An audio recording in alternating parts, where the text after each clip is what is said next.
So what's up guys, Echizen na naman nagbabalik para mangupal sa mundo ng Mobile Legends.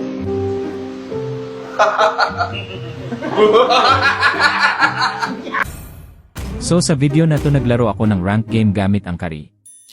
Lock na natin ang Kari dito at balagbagin ang mga walang kwentang kalaban. Bibi ka? Bibi ka! Pumasok na tayo sa mundo ng Mobile Legends. Sinamahan ako ng Tigreal dito baka raw kasi madapa ako sa daan. Agad-agad niyang chinek ang Bosch baka nag-abang niya doon. Clear muna sana ako ng minions waves pero bigla may sorpresa yung Tigreal sa akin, si Mia pala. Sayang at hindi namin siya napitas. Makalabas ka lang ng tower mo humanda ka sa akin. Dumating na ang second wave ng minions at binigyan na naman na ako ng sorpresa si Tigreal kaya agad namin ito pinitas.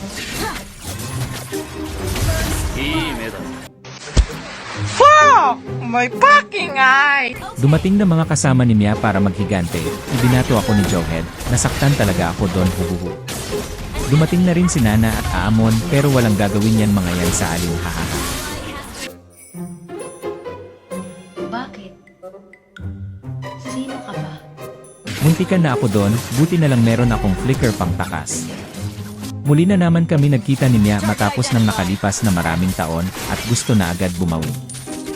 Sa sobrang kati ng kamay niya na bumawi na paggamit na ng Inspire, at kahit nasa tower na ako ay gustong-gusto niya pa rin ako paslangin. Mamaya na tayo magtuos at sisiguraduhin masasayahan ka sa pagtutuos natin.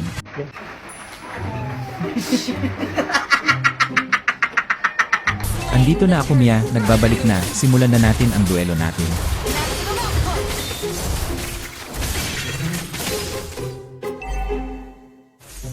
Ngayon ikaw naman ang napapatakbo, kaya wag mo ako hinahamon punyeta ka.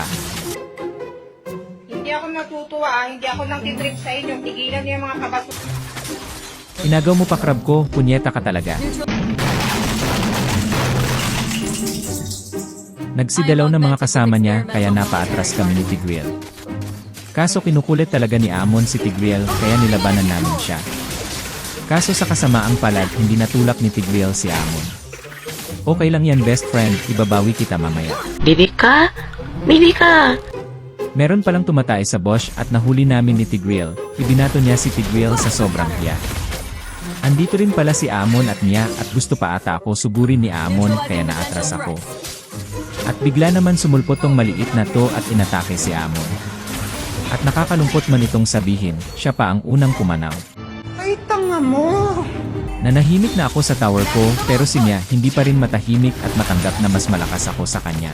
Kaya hindi ko ito pinalampas at talagang hinabol ko siya. Pasalamat siya dahil andyan mga kasama niya, kundi naging hotdog na sana siya sa ref. Nagkita na naman kami ni Mia dito at sinigurado ko na naging hotdog ka na sa ref. Balak pa ng Nana ipagtanggol yung hotdog sa ref pero buti na lang nakatakas ako. Diba, sabi ko sa iyo, may demo ko.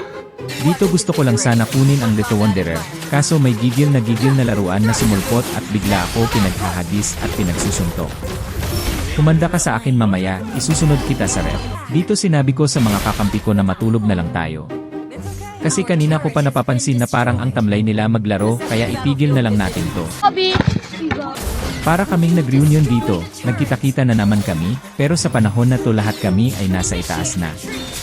Nung nakita kanilang successful ka, kaya gusto ka na nilang hilain pababa. Okay! Roar! Dito, malapit na kaming mapabagsak ng mga kalaban at nabulag ata ang Nana dito kasi hindi niya nakita na may mahal na siya iba. Alam mo yung masakit? Yun daw yung pinagpuyatan pero bigla ka na lang ulit sa mga... May dalawang baliw dito na gustong sirain ang tower namin, kaya agad namin ito inaksyonan at set naman ni Tigreal yung dalawa. Kaya napitas namin yung dalawa dito. Inuumpisahan na yung Lord kaya nakipag-contest kami dito.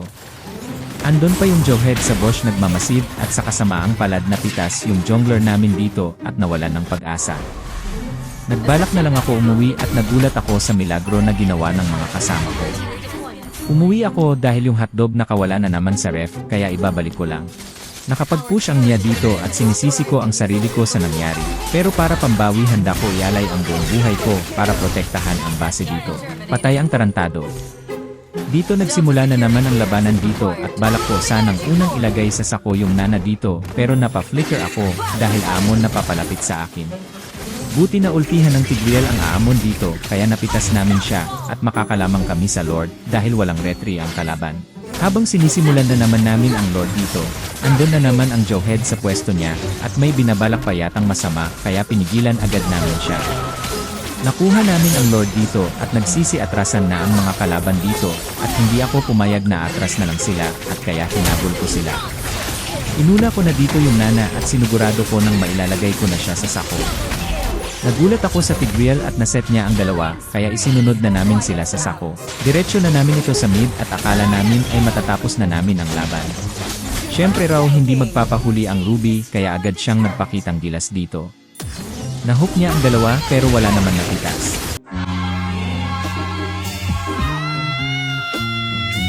Nakita ko na naman si Jowhead at naalala ko yung ginawa niya sa akin kanina. Hindi ko pinalampas yon at agad ko na siya ditong hinabol at pinaslang. Tagumpay!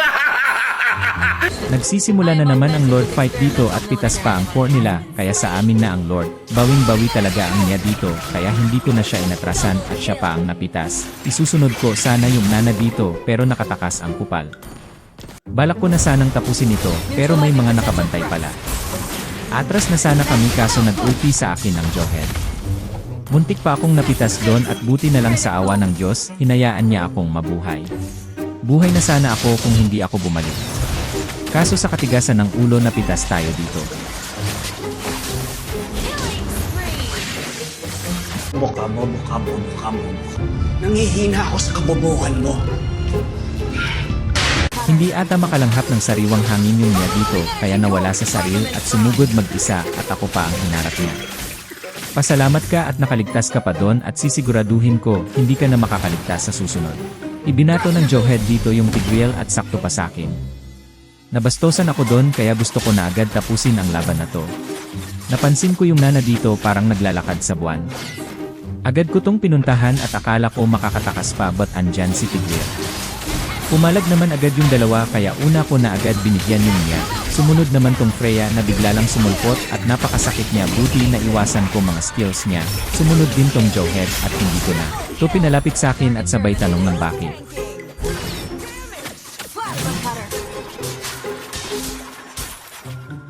Ops, tama na. Masama nagiging pag-away. Agad na naming tatapusin to para naman matahimik na yung mga kaluluwang mga nasawi ang buhay. So yun lang guys, hanggang sa muli Echizen dito kita-kits sa susunod na video, bye-bye. Tagumpay!